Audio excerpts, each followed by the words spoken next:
A very good morning. I, Dr. Pallavi Chaudhary, Associate Professor from Dr. D.Y. Patil College of Pharmacy, Akurdi, Pune, will be discussing today on the topic Toxicity Studies for Cosmetics.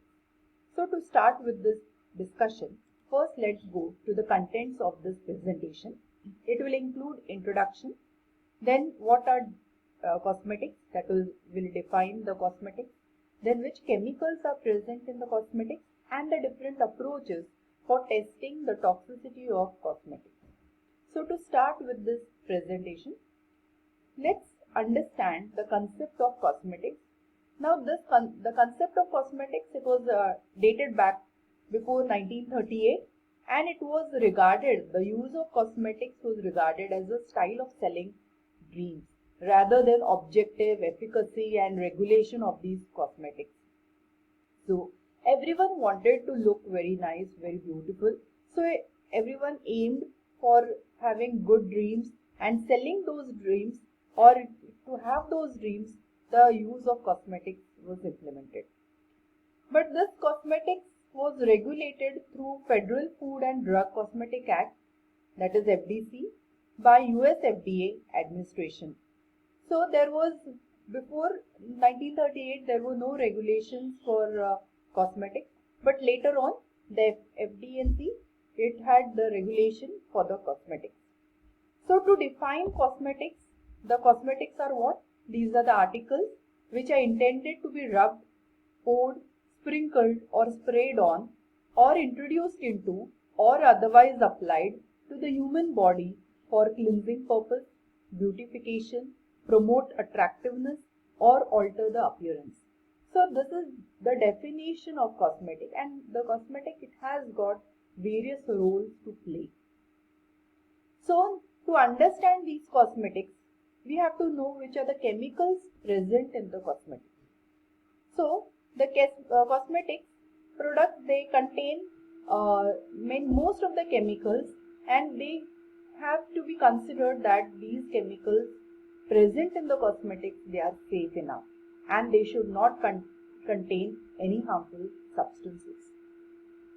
And these chemicals, they are basically used for the preparation of cosmetics, and the chemicals, they can be obtained from natural source or the synthetic process. So the natural source may include, that is from the animal source, plant source, or the microorganisms. And the only aim of this cosmetics should be that they should not have any toxicity. But there are a number of chemicals used in cosmetics. To name a few, the preservatives and fragrances, they are generally used in cosmetics, and these fragrances or the preservatives used, they have or they possess, they cause cancer or some toxicity in the form of cancer, mutations, or reproductive toxicity and endocrine disruption. So other chemicals which are present in the cosmetics may include heavy metals.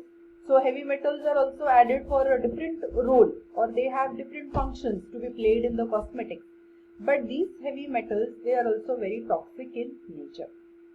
At low concentration, when these heavy metals are used, then they can cause some internal body organ damage. So the concentration of all these chemicals should be properly selected whenever it is used in the cosmetics. Then various abnormalities including cancer, respiratory diseases, intellectual retardation, failure in organ function, they are all reported due to this metal poisoning. So a care should be taken, that is on what chemicals should be present in the cosmetics and what are the main functions to be played in the cosmetic. But with that, we have to also consider the toxicity of these cosmetics. So there are different approaches for toxicity studies, that is how we can determine whether the cosmetics are toxic in nature or no. So the different approaches are, so the first approach is mechanistic approach, while the second approach is descriptive approach. So let's understand what is the difference between the two. So mechanistic toxicity, it means, or it is based on the biochemical process by which a toxic effect is produced, while descriptive toxicity, it is based on various analytical techniques such as pathology, physiology and pharmacology. So these are the two approaches from which you can determine the toxicity of the cosmetics. And nowadays, generally the descriptive approach is used for testing the toxicity of the cosmetics, and this descriptive studies, it involves the use of animals. So these animals used in this toxicity studies, they are sometimes killed or always killed and examined at the end of the test. So the test is performed on the animals and afterwards they are killed to examine the reports or the observations. And which animals are generally used for toxicity studies, like rabbit, guinea pig, albino rats. These are selected for the toxicity studies. Various toxicity studies on cosmetic products, they are performed. So which are those toxicity studies performed? They include acute toxicity studies, then skin irritation or corrosion, then skin sensitization, repeated dose dermal toxicity, phototoxicity, ocular toxicity and carcinogenicity. So these are the different toxicity studies which are to be performed on the cosmetic product, so that you come to a conclusion that these cosmetics, they are safe and they are not toxic in nature and it can be used for human beings. So let's see one by one all these toxicity studies. Now the first one I have told you is the acute toxicity. First let's understand what is acute toxicity. Now this study or this toxicity, it is used to determine the potential toxicity of the chemicals, that is whatever chemicals are present in the cosmetic product. So what is the potential of that chemicals to cause toxicity to the human beings or the other life forms. So that is known as acute toxicity. Now acute toxicity studies, they are conducted to determine the potency of the toxic chemicals. And this potency of the toxic chemicals, it can be determined in the terms of median lethal dose, that is also called as LD50. And LD50, it is what? It is a value which represents the estimated dose causing 50% of animals' death exposed under fixed conditions of test. So this is the meaning of LD50. So how much dose of that chemical is required to cause 50% of animals' death? So that will be called as what? The lethal dose. And for this acute toxicity studies, generally the rats are preferred or they are commonly used for this study. So this is the first toxicity studies which can be performed on the animals. Then the second, it includes the skin irritation and corrosion. Now skin irritation basically is a reversible damage of the skin, and it produces after the application of the test or the cosmetic for up to 4 hours. So as you can see in the figure, this is just a pictorial diagram figure where it includes the skin irritation, and one application is done or the medicament is applied to prevent that skin irritation. And the second is what? Skin corrosion. Now the difference between skin irritation and corrosion is, skin irritation, it is a reversible damage, while skin corrosion is the irreversible damage of the skin, which is produced after the application of the test substance and for up to 4 hours as visible necrosis through the epidermis and into the dermis.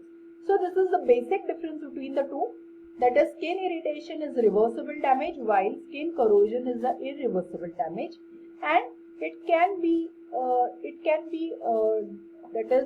this damage is done when the application of the cosmetic is done, and that too it can be observed up to 4 hours. Then the next test, toxicity test, is skin sensitization. Now according to the OECD guidelines for skin sensitization, that is TG406, it means what? Skin sensitization, it is also called as allergic contact dermatitis. So what it is an immunological mediated cutaneous reaction to a chemic substance, or you can say a chemical substance, and it is characterized by pruritus, edema, erythema, the papules or combination of all these in the human beings. So you can see in this diagram, that is this is called as what? Skin sensitization. So it includes all these conditions. Then the next test is repeated dose dermal toxicity. So again, as per the OECD TG 410 guidelines, the dose in a dermal test is the amount of a test substance applied to the skin. So repeated dose means what? That is the dose. This dose is expressed in weight. Either it may be in milligram or gram, or it may be expressed as the weight of the test substance per unit weight of the test animal. So how much is the area, that is the weight of the animal? According to that, you have to decide how much of the substance you will be applying to the animal, and you are going to check the dermal toxicity. So in this, the rats, guinea pigs or rabbits, they are generally used for this repeated dose dermal toxicity. So your repeated dose means what? You are again repeating the same dose, and you are going to check whether the animal is having some dermal toxicity or not. Then the next test is phototoxicity. So as per the OECD test guidelines, as per the TG 432, phototoxicity is what? Is defined as a toxic response from a substance applied to the body which is either elicited or increased after subsequent exposure to light. So, or that is induced by skin irritation after systemic administration of the substance. So when you apply the test substance, okay, and there is after that there is exposure to light. So if it causes some toxicity, then it will be termed as phototoxicity. And here guinea pigs and mice are commonly used for this test. Then the next is ocular toxicity studies. Now here generally there is ocular damage which is produced due to accidental or normal contact of the chemicals present in the cosmetics employed for human skin care. So here it means there is a damage to the eyes. Then generally this test can be done by use of Dray's test, which is used to evaluate qualitative alteration produced in the eyes of the examined animal. So by this Dray's test you can understand whether there is damage has occurred or not to the ocular, that can be determined from this test. Then the most commonly used animals for this test is the rabbits. Then the next is, that is the last test, you can say it is the carcinogenicity. The carcinogenicity is what? The substances which induce tumors, that is they may be benign or malignant. So these are called as carcinogenic substances. Then when they are ingested, inhaled or injected dermally or applied dermally, they may increase their malignancy or shorten the time of tumor occurrence. So there are generally two types of carcinogens. First type is genotoxic, which induce cancer through interaction with the DNA and induce mutations.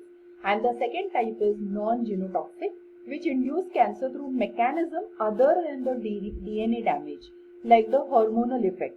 So these are the two types of carcinogens which may also induce tumors when they may be, or such chemicals may be present in the cosmetics, and they may induce the carcinogenicity on application of those cosmetics. So generally for the carcinogenicity test, the rodent, mouse and the rats, they are generally used for this carcinogenicity test. So these are the different toxicity studies which are performed for the cosmetics, and obviously there should be a need, that is without these chemicals, or you can find an alternative way for to prevent the toxicity of these chemicals. So hope so that we don't have cosmetics which will have a toxic effect. Thank you.